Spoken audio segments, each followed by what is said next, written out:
আসসালামু আলাইকুম এভরিওয়ান, কেমন আছেন সবাই? আশা করি ভালো আছেন। আমিও আলহামদুলিল্লাহ ভালো আছি। আজকে ইফতারিতে আমার বাসায় ফ্রাইড রাইস রান্না করলাম। তো এখানে ফ্রাইড রাইসটা একদম কালারফুল করছি, দেখতেও খুব সুন্দর লাগতেছিল। সাথে হচ্ছে চিকেন উইংসগুলো বারবিকিউর মতো করছি। তো এখানে উইংসগুলো আগে একটু ভেজে নিছি।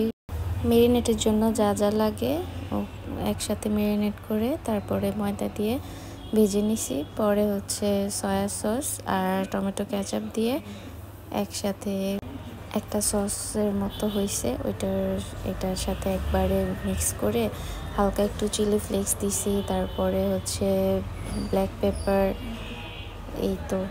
ও আচ্ছা, সাথে একটু অরিগানো দিছি। অরিগানো দিলে কিন্তু খুব সুন্দর একটা ফ্লেভার আসে। সব কিছু একসাথে ভাজা ভাজা করে নিছি। এই তো ব্যাস, সহজে হয়ে গেছে। আর উইংসটা যে কড়াইতে করছি, তো ওই প্যানে হচ্ছে টমেটো, তারপর হচ্ছে গাজর, ক্যাপসিকাম, পেঁয়াজ, কাঁচামরিচ সব কিছু একসাথে আগে একটু ভাজা ভাজা করে নিয়েছি।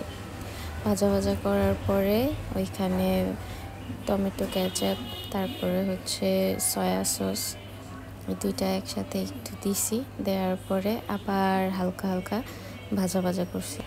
আর হচ্ছে এটা রান্না করার সময় চুলার পাওয়ারটা একদম হাই করে নিলে ভেজিটেবলের কালারটা নষ্ট হয় না, কালারটা একদম সুন্দর থেকে যায়। ভেজিটেবলগুলো ভাজা ভাজা হয়ে গেলে তারপর হচ্ছে বোনলেস চিকেনগুলো দিয়ে দিব। আমি হচ্ছে ব্রেস্ট পিসের চিকেনগুলো নিয়েছি। তারপর হচ্ছে চিকেনগুলো দিয়ে দেওয়ার পরে তো ওইখানে একটু ব্ল্যাক পেপার দিয়ে দিছি, সাথে একটু চিকেন পাউডার আর হচ্ছে রসুনের পেস্টটা অবশ্যই দিতে হবে। রসুনের পেস্ট দিলে কি একটা সুন্দর ফ্লেভার আসে।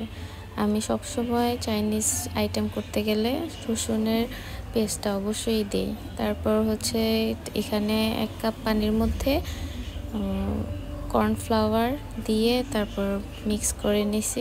গ্রেভিটা একটু ঘন ঘন হলে এটা খেতে ভাল লাগে, কারণ এটা তো ভেজিটেবল না, ভেজিটেবলে একটু গ্রেভিটা পাতলা হয়। আর আমি তো সাথে চিকেন দিয়েছি, তাই গ্রেভিটা একটু ঘন করছি। ব্যাস, আমার রান্না হয়ে গেছে। আমার ছেলে চিকেন উইংসগুলো খেতে খুব পছন্দ করে। ও যে খাওয়ার সময় বলতেছে, আম্মু খুব ইয়াম্মি। ইফতারের সময় কে কী খাচ্ছেন অবশ্যই কমেন্ট বক্সে জানাবেন। সবাই ভালো থাকবেন, সুস্থ থাকবেন। আর দেখা হবে নেক্সট কোনো ভিডিওতে। আল্লাহ হাফেজ।